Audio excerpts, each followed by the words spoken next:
Dana Andrews spoke in that 1972 interview about leaving Sam Houston State Teachers College and how Dr. Charles O. Stewart told him he belonged in the state because he had talents that would bring him success. Dana Andrews was Hollywood royalty in the 1940s, starring in classics like Laura and The Best Years of Our Lives.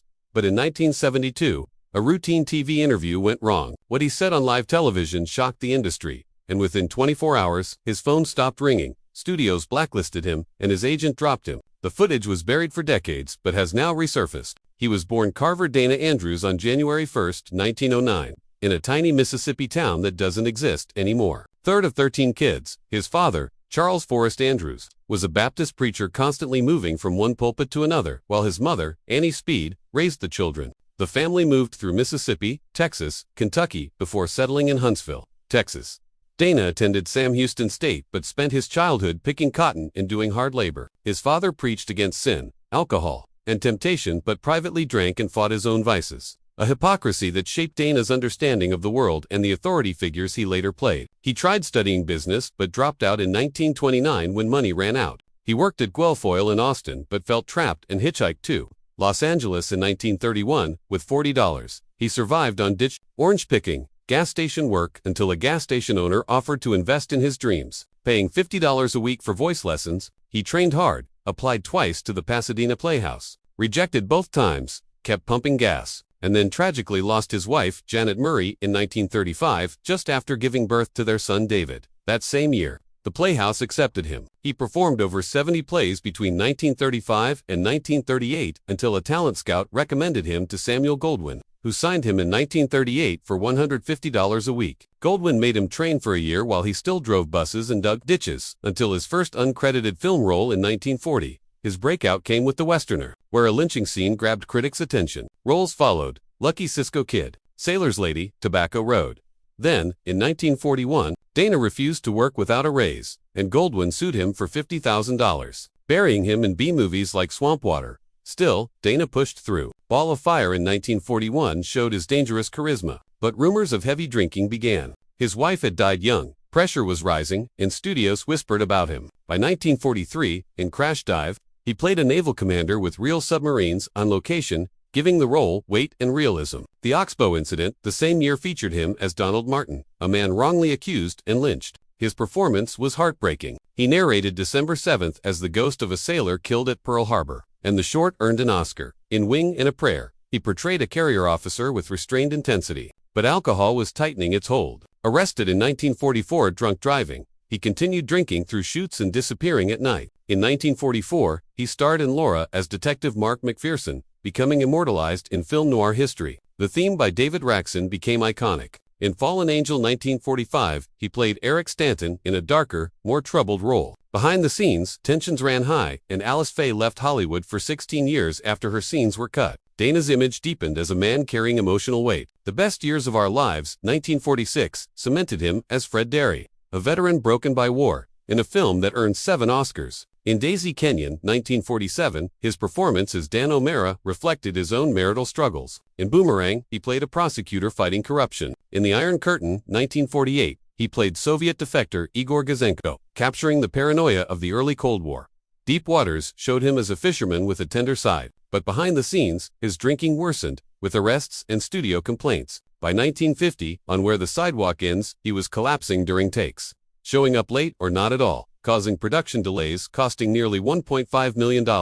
His performance was praised, but the trust was gone. In Edge of Doom, he played a priest, but audiences rejected the bleakness. Goldwyn confronted him about his drinking and later cut him loose. In Sealed Cargo, 1951, his slurred lines and slowed reflexes signaled trouble. In The Frogman, 1951, he nearly drowned during a stunt. His body weakened. DUI arrests continued, piling up. By 1956, on While the City Sleeps, Fritz Lang had to halt production because Dana and Ida Lupino arrived drunk. Daryl Zanuck sued him publicly, calling him incompetent, sealing his downfall. Blacklisted from major roles, he drifted into low-budget movies and small TV parts. By 1969, he was on the soap Bright Promise, earning $1,000 a week. Once a top-paid star, now he was aging, tired, and diminished. When the Los Angeles Times reported he'd been fired, he learned the news from the paper. In Airport 1975, he played a minor passenger role unnoticed by most viewers. His son David died in 1964 of a brain hemorrhage, plunging him deeper into drinking.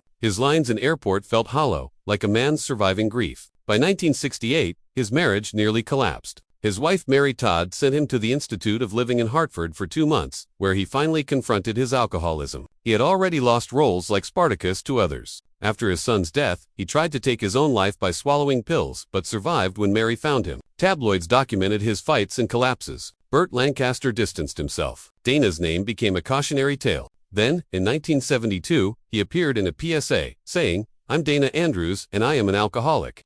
Over 19,000 Americans died yearly from drunk driving. Then, his voice was steady but worn. He fought his addiction week by week until he achieved 18 sober years. He spoke openly at events, helping change Hollywood's silence around addiction. People forget he was SAG president from 1963 to 1965. He fought for residuals, affirmative action, and opposed the blacklist. He met Lyndon Johnson about funding what became the National Endowment for the Arts. In 1968, newly sober, he filmed The Devil's Brigade, and critics praised his dignity. After William Holden and Natalie Wood died in alcohol-related incidents in 1981, Dana held a press conference saying he nearly died the same way and urged Hollywood to face its drinking problem. In a 1985 interview, he said recovery began when he looked at himself and said, "You're a miserable man." From then, he stayed sober, week by week. But Alzheimer's began creeping in during Born Again. He forgot lines, seemed older, slower. His last role was The Last Tycoon in 1976.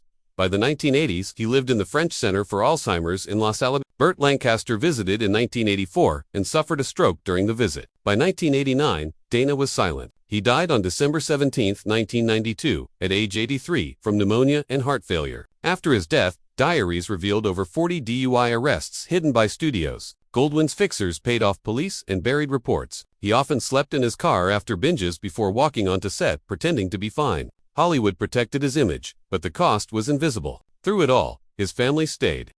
His wife, Mary Todd, stayed through every collapse, every relapse. Every night, he disappeared into Los Angeles bars, and every morning, he came home smelling of whiskey and regret. She shielded the children from tabloid headlines, from drunken phone calls, from the shouts behind closed doors that neighbors pretended not to hear. When he finally entered treatment, she drove him there herself, parked outside for 2 hours, and told the staff she would not leave until she knew he was safe. Their marriage, cracked but unbroken, became the quiet backbone of his final years. His brother Steve Andrews, once a musician who played dance halls across Texas, had tried for decades to pull him out of drinking, flying to Los Angeles to sit with him in cheap apartments when he was between roles. His sister Catherine sent letters every month, handwritten reminders that Mississippi roots ran deeper than Hollywood failures. In the 1980s, when Dana's memory began slipping, Mary placed photographs around their home, labeled a neat black marker, Bestier's family, home, in a desperate attempt to anchor him to himself. By 1986, he struggled to remember names, scripts, even entire decades. His once commanding voice grew soft, slow, uncertain. Visitors noticed him staring at his own movie posters as if looking at a stranger. When Alzheimer's took hold fully, he no longer recognized the films that had made him famous. At the French Center in Los Alamitos, nurses said he would sometimes sit near the window at sunset, watching the orange light fall across the courtyard, humming melodies from old Baptist hymns his father used to preach over. One nurse recalled him whispering lines from the best years of our lives, but not as dialogue, more like pieces of a dream he couldn't finish. When Burt Lancaster visited, Dana didn't know him, but he held Burt's hand tightly the entire time, sensing the presence of an old friend even if the memory was gone. After Burt collapsed that day, staff said Dana grew agitated, pacing the halls like he understood something had gone terribly wrong but could no longer express it. In his final months, he rarely spoke, except to murmur his children's names. He passed quietly in 1992, leaving behind a legacy Hollywood tried to bury, repair, rewrite, and ultimately forget. But the resurfaced 1972 interview, the one that destroyed his late career prospects, now shows a man tired of pretending, a man confronting his demons in the one era where actors were never allowed to be human. And when you watch it today, his slightly trembling voice, his honesty about fear and failure, you realize he wasn't sabotaging himself. He was telling the truth too early in an industry built on silence. And the tragedy isn't that Dana Andrews fell, it's that for decades, nobody asked why.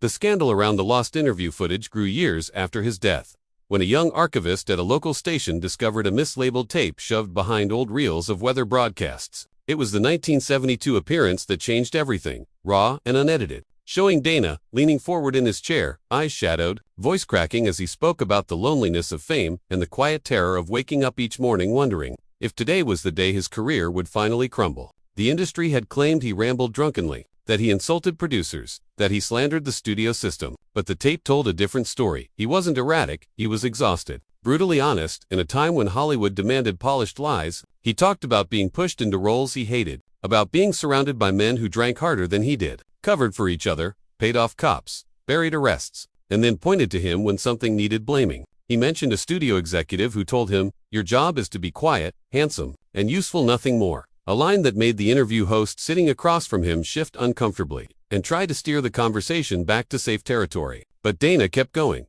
admitting he was drinking too much, admitting he was ashamed, admitting he was terrified he wouldn't survive another decade if someone didn't help him. The station cut the segment, the studio pressured them to destroy the footage, and the official story became that Dana had suffered a drunken breakdown on air. A lie repeated so many times that even he eventually believed it. When the tape resurfaced nearly 50 years later, film historians were stunned to see a man speaking with clarity and desperation, not chaos. And it sparked debates in Hollywood about how many careers had been quietly crushed to protect the reputations of powerful producers. His daughter Kathy Andrews later revealed that her father received anonymous letters after the interview, some from actors thanking him for saying things they all felt but couldn't risk voicing, others from studio lawyers threatening to sue him if he mentioned certain names again. She found one letter in a drawer after his death, shaky handwriting, postmarked from 1973, where Dana wrote to himself, "You told the truth and they punished you for it," a line that shattered her. His son Steven said their home was raided by studio fixers in the middle of the night just to retrieve tapes and documents they thought he might leak, a practice more common than anyone wanted to admit. Over time, as the truth came out, the narrative around Dana shifted from the alcoholic cautionary tale to the man who held up a mirror to an industry built on pretense. And yet the deepest tragedy was that he never lived to see his name cleared, never knew that decades later people would watch that interview and say, not "look how he fell," but "look how hard he tried." In the end, his story stopped being about a ruined career and became something bigger, a warning, a confession, and a reminder that the brightest on-screen heroes often carried the heaviest burdens when the cameras went dark.